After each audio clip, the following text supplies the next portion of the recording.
നമസ്കാരം. മലയാളി വാർത്ത ഇൻസൈഡിലേക്ക് സ്വാഗതം. ഇന്ന് തിരുവനന്തപുരം കോർപ്പറേഷന്റെ നിർണായകമായ കൗൺസിൽ യോഗമായിരുന്നു. ഈ കൗൺസിൽ യോഗം നിർണായകമാകാൻ കാരണം ജയിലിലുള്ള BJP കൗൺസിലർ ആർ സുഗതന്റെ അവധി അപേക്ഷ പരിഗണിക്കുന്നു എന്നുള്ളത് കൊണ്ട് തന്നെയാണ്. 3 കൗൺസിൽ യോഗങ്ങളിൽ പങ്കെടുത്തില്ലെങ്കിൽ ആർ സുഗതൻ അയോഗ്യനാകും. 50 അംഗങ്ങൾ മാത്രമുള്ള BJPയെ സംബന്ധിച്ചിടത്തോളം ഒരു കൗൺസിലർ അയോഗ്യനാവുകയും ആ വാർഡ് നിലനിർത്താൻ കഴിയാതെ പോവുകയും ചെയ്താൽ BJP പ്രതിസന്ധിയിലാകും. അതുകൊണ്ട് തന്നെ ആർ സുഗതന്റെ അവധി അപേക്ഷ കൗൺസിൽ അംഗീകരിക്കേണ്ടത് വളരെ പ്രധാനമാണ്.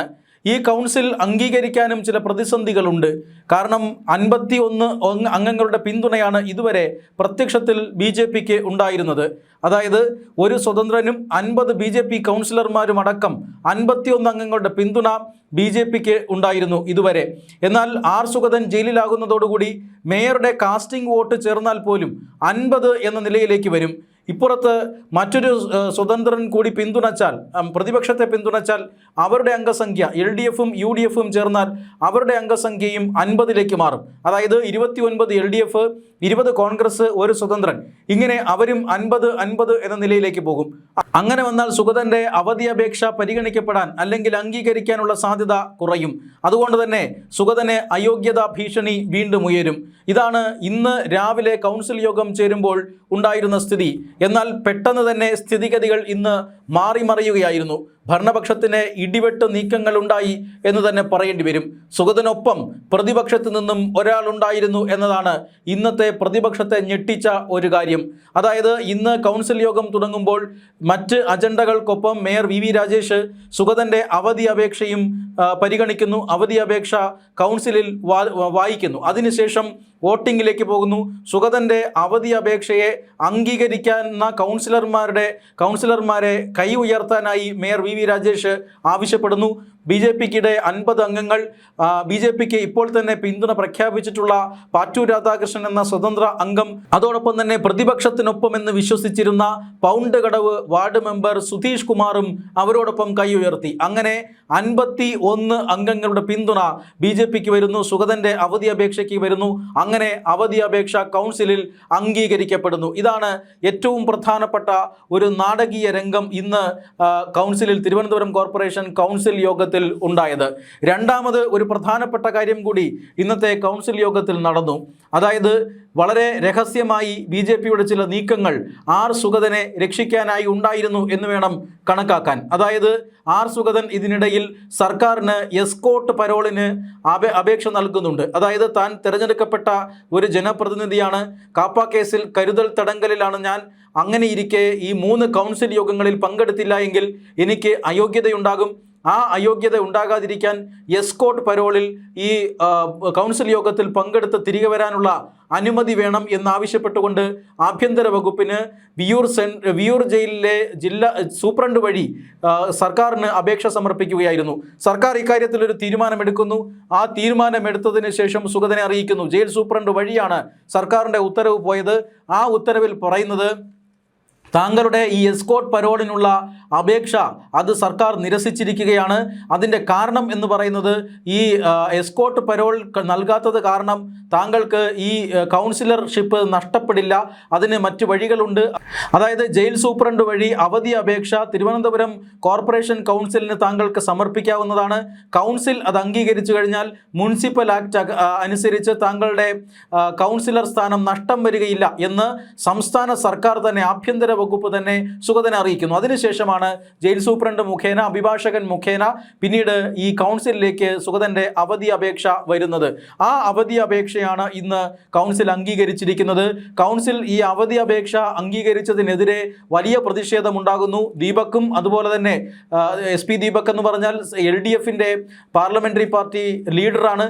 അദ്ദേഹവും UDFിൻ്റെ പാർലമെൻ്ററി പാർട്ടി ലീഡറായിട്ടുള്ള ശബരിനാഥും ഇതിനെ ശക്തമായി എതിർത്ത് രംഗത്ത് വരുന്നത് നമ്മൾ കണ്ടതാണ്. ശബരിനാഥ് ഇതിനെതിരെ ശക്തമായ എതിർപ്പുയർത്തിയപ്പോൾ ഈ ഉത്തരവ് ചൂണ്ടിക്കാട്ടിയാണ് ശബരിനാഥിനെ മേയർ പ്രതിരോധത്തിലാക്കിയത്. UDF സർക്കാരിൻ്റെ ഉത്തരവാണ്. UDF ക്യാമ്പ് നിശബ്ദമാവുകയായിരുന്നു. അതായത് വളരെ നിർണായകമായ ഒരു ഘട്ടത്തിൽ നാടകീയമായ നീക്കങ്ങളോടുകൂടി, ചില നീക്കങ്ങൾ വളരെ രഹസ്യമായിരുന്നു, അത്തരം നീക്കങ്ങളോടുകൂടി ഇപ്പോൾ BJP ഇതാ മറ്റൊരു പ്രതിസന്ധിയെ കൂടി താണ്ടിയിരിക്കുകയാണ്. അതായത് സുഗതന് ഇനി 6 മാസത്തേക്ക് അയോഗ്യതയുണ്ടാവില്ല. 6 മാസത്തേക്ക് ഈ പങ്കെടുക്കുന്നതിന് കൗൺസിൽ യോഗങ്ങളിൽ പങ്കെടുക്കുന്നതിൽ നിന്നും തിരുവനന്തപുരം കോർപ്പറേഷൻ കൗൺസിൽ തന്നെ ഒഴിവാക്കിയിരിക്കുകയാണ്, അവധി അപേക്ഷ അനുവദിച്ചിരിക്കുകയാണ്. അതുകൊണ്ട് തന്നെ ഇനി അയോഗ്യത എന്നൊരു കാരണം അല്ലെങ്കിൽ അയോഗ്യത ഇനി സുഗതനെ തേടി എത്തില്ല എന്നുള്ളതാണ് ഏറ്റവും പ്രധാനപ്പെട്ട കാര്യം. പക്ഷേ ഈ നീക്കത്തിനെതിരെ UDFും LDFും കോടതിയെ സമീപിക്കും എന്ന് അറിയിച്ചിട്ടുണ്ട്. കോടതി ഉത്തരവ് ഇക്കാര്യത്തിൽ എന്താണ് എന്നറിയില്ല. ഈ മുനിസിപ്പൽ നിയമങ്ങൾ അനുസരിച്ച്, മുനിസിപ്പാലിറ്റി ആക്ട് അനുസരിച്ച് ഇക്കാര്യത്തിൽ ഈ ചെയ്ത നടപടി ശരിയാണോ എന്നതൊക്കെ കോടതി ഇഴകീറി പരിശോധിക്കുന്നുണ്ടാകും. അതിനുശേഷം കോടതിയുടെ അഭിപ്രായത്തിലേക്ക് കാര്യങ്ങൾ പോകുമെന്നാണ് അറിയുന്നത്. പക്ഷേ എന്തായാലും നിലവിൽ ഇപ്പോൾ സുഗതൻ്റെ അവധി അപേക്ഷ അംഗീകരിക്കപ്പെട്ടിരിക്കുന്നു. സുഗതന് ഇനി അയോഗ്യതയുടെ വിഷയം വരുന്നില്ല. 6 മാസത്തേക്ക് കോർപ്പറേഷൻ കൗൺസിൽ യോഗങ്ങളിൽ പങ്കെടുക്കുന്നതിൽ നിന്നും സുഗതനെ ഒഴിവാക്കിയിരിക്കുകയാണ്. ഇത് തീർച്ചയായും ഭരണപക്ഷത്തെ സംബന്ധിച്ചിടത്തോളം ഏറ്റവും പ്രധാനപ്പെട്ട ഒരു കാര്യമാണ് എന്ന് തന്നെ പറയേണ്ടി വരും. ഇതിൽ 2 കാര്യങ്ങളാണ്.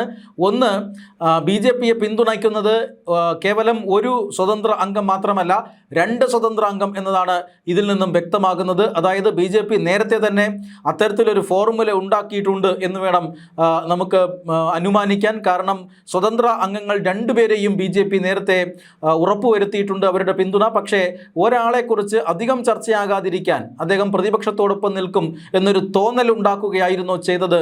കാരണം ഈ സ്വതന്ത്ര അംഗത്തെക്കുറിച്ച് അല്ലെങ്കിൽ സ്വതന്ത്ര അംഗത്വത്തിൻ്റെ പിന്തുണയെക്കുറിച്ച്, നിലപാടുകളെക്കുറിച്ചൊക്കെ എപ്പോഴും ടെലിവിഷൻ ചാനലുകളിൽ മറ്റും പ്രത്യക്ഷപ്പെടുന്നത് പാറ്റൂർ രാധാകൃഷ്ണൻ എന്ന സ്വതന്ത്ര അംഗമാണ്. പക്ഷേ മറ്റേ സ്വതന്ത്ര അംഗം, അതായത് പൗണ്ടുകടവ് വാർഡ് കൗൺസിലർ സുധീഷ് കുമാറിനെ അങ്ങ് നമ്മൾ ടെലിവിഷൻ ചാനലുകളിലും മീഡിയ എക്സ്പോഷറും ഒന്നും കിട്ടിയിട്ടില്ല. പക്ഷേ അദ്ദേഹം അവിടെ രഹസ്യമായി ഇരിക്കുകയായിരുന്നു എന്ന് വേണം അനുമാനിക്കാൻ. നിർണായകമായ ഘട്ടത്തിൽ അദ്ദേഹം BJPയെ പിന്തുണച്ചിരിക്കുന്നു, ഭരണപക്ഷത്തെ പിന്തുണച്ചിരിക്കുന്നു എന്ന് വേണം ഇക്കാര്യത്തിൽ നിന്നും അനുമാനിക്കേണ്ടത്. എന്തായാലും ഒരു കാര്യം ഉറപ്പാണ്, ഒന്നും കാണാതെയല്ല BJP തിരുവനന്തപുരം കോർപ്പറേഷൻ ഭരണത്തിലിരിക്കുന്നത്. 50 അംഗങ്ങളുടെ പിന്തുണ മാത്രമേയുള്ളൂ എന്ന് BJPക്ക് കൃത്യമായി അറിയാം. അതുകൊണ്ട് തന്നെ 5 വർഷവും ഭരണം നിലനിർത്താനുള്ള എല്ലാ പൊടിക്കൈകളും അവരുടെ ഭാഗത്തു നിന്നും ഉണ്ടായിട്ടുണ്ട് എന്നാണ് ഈ ഒരു നാടകീയ രംഗം ഇന്ന് നമ്മളെ ഓർമ്മിപ്പിക്കുന്നത്. അതായത് BJP ഇന്ത്യ ഭരിക്കുന്ന ഒരു പാർട്ടിയാണ്. നിരവധി സംസ്ഥാനങ്ങൾ, ഏറ്റവും കൂടുതൽ സംസ്ഥാനങ്ങളും കോർപ്പറേഷനുകളും ഒക്കെ ഭരിക്കുന്ന പാർട്ടിയാണ്. തീർച്ചയായും ശരിയാണ്, കേരളത്തിൽ ആദ്യമായിട്ടാണ് അവർ കോർപ്പറേഷൻ ഭരണത്തിൽ വരുന്നത്. പക്ഷേ അതും തിരുവനന്തപുരം കോർപ്പറേഷനെ സംബന്ധിച്ചിടത്തോളം അവർ ഭരണത്തിലേക്ക് വരുന്നത് യാതൊരുവിധ അനുഭവ പരിചയവും ഇല്ലാതെ അല്ല. കാരണം കഴിഞ്ഞ 10 വർഷക്കാലം 2015-ലും 2020-ലും എല്ലാം അവിടെ പ്രധാന പ്രതിപക്ഷമായി മാറിയിരുന്നത് BJPയാണ്.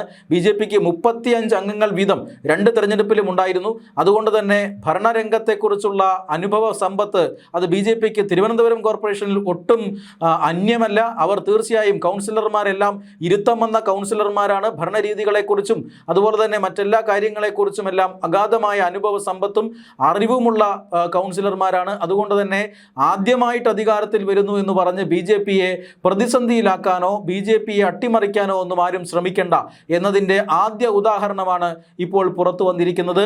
കൗൺസിലർ സ്ഥാനം നഷ്ടപ്പെടുമോ എന്ന ഒരു ചിന്ത ആദ്യം ഈ സത്യപ്രതിജ്ഞ റദ്ദാക്കിയപ്പോൾ ഉണ്ടായിരുന്നു. കാരണം മറ്റ് 19 കൗൺസിലർമാരും സത്യപ്രതിജ്ഞ ചെയ്യുന്നു. സുഗതന് സത്യപ്രതിജ്ഞ ചെയ്യാൻ കഴിയാതെ പോയി. പക്ഷേ ജയിലിൽ സത്യപ്രതിജ്ഞയ്ക്ക് കളമൊരുങ്ങുന്നതോടുകൂടി BJP ആ പ്രതിസന്ധിയെ തരണം ചെയ്യുന്നു. ഇപ്പോഴിതാ അവധി അപേക്ഷ കൗൺസിലിനെ കൊണ്ട് അംഗീകരിപ്പിക്കുക എന്ന് പറഞ്ഞാൽ അതും BJPക്ക് ഒരു വെല്ലുവിളിയായിരുന്നു. എന്നാൽ ആ വെല്ലുവിളി നിഷ്പ്രയാസം BJP മറികടന്നിരിക്കുന്നു. അതായത് BJP തിരുവനന്തപുരം കോർപ്പറേഷൻ ഭരിക്കുന്നത് വെറും ഒരു പ്ലാൻ എ മാത്രം കൊണ്ടല്ല, അവരുടെ കയ്യിൽ പ്ലാൻ ബിയും പ്ലാൻ സിയും ഒക്കെ ഉണ്ട് എന്നാണ് ഇതിൽ നിന്നും മനസ്സിലാകുന്നത്. വലിയൊരു നിർണായകമായ നീക്കമാണ് ഇന്ന് BJP അല്ലെങ്കിൽ ഭരണപക്ഷം തിരുവനന്തപുരം കോർപ്പറേഷനിൽ നടത്തിയിരിക്കുന്നത് എന്ന് തന്നെ പറയാം. ഒട്ടനവധി കേസുകളുള്ള കാപ്പ കേസിൽ പ്രതിയായിട്ടുള്ള സുഗതൻ എന്ന വാഴോട്ടുകോണം കൗൺസിലറെ കരുവാക്കിക്കൊണ്ട് അല്ലെങ്കിൽ അദ്ദേഹത്തിൻ്റെ ആ ഒരു കേസുകളെ പിടിച്ചുകൊണ്ട് BJPയുടെ ഭരണത്തെ അട്ടിമറിക്കാൻ, അസ്ഥിരപ്പെടുത്താനൊക്കെയാണ് UDFും LDFും കഴിഞ്ഞ കുറേ നാളുകളായി ഈ തിരുവനന്തപുരം കോർപ്പറേഷനിൽ ശ്രമിക്കുന്നത് എന്ന് BJP ആരോപിച്ചിരുന്നു. പക്ഷേ ഈ ഘട്ടങ്ങളിലെല്ലാം മാധ്യമങ്ങളും പ്രതിപക്ഷവുമെല്ലാം വലിയ പ്രതിസന്ധിയുണ്ട്, വാഴോട്ടുകോണം കൗൺസിലറിന് സ്ഥാനം നഷ്ടമാകും, BJP വീണ്ടും പ്രതിസന്ധിയിലാകും, BJPക്ക് ഭരണം നഷ്ടമാകും, അവിശ്വാസം, ഇങ്ങനെയൊക്കെയുള്ള വലിയ വലിയ കാര്യങ്ങൾ ചർച്ച ചെയ്യുമ്പോഴും BJPയുടെ സംസ്ഥാന നേതൃത്വവും BJPയുടെ ഈ കോർപ്പറേഷനിലെ പാർലമെൻ്ററി പാർട്ടിയും എല്ലാം വലിയ ആത്മവിശ്വാസത്തിലായിരുന്നു. അവരുടെ ശരീരഭാഷയിൽ ഒരിക്കൽ പോലും ഒരു പ്രതിസന്ധിയും നമ്മൾ കണ്ടില്ല. അതിപ്പോൾ അതിൻ്റെ കാരണമെന്ത് എന്നതിൻ്റെ ഏറ്റവും പ്രധാനപ്പെട്ട ഉദാഹരണം ഇപ്പോൾ നമ്മൾ ഇന്ന് നഗരസഭയിൽ കണ്ടതാണ്, ഇന്ന് കോർപ്പറേഷനിൽ കണ്ടതാണ്. അതായത് വലിയ ബാക്കപ്പ് BJPക്ക് ഉണ്ട് എന്ന് തന്നെ പറയേണ്ടി വരും.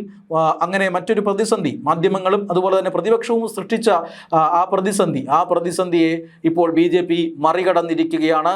സുഗതന് 6 മാസത്തേക്ക് അവധി നൽകിയിരിക്കുന്നു. സുഗതന്റെ അവധി അപേക്ഷ തിരുവനന്തപുരം കോർപ്പറേഷൻ കൗൺസിൽ യോഗം അംഗീകരിച്ചിരിക്കുന്നു.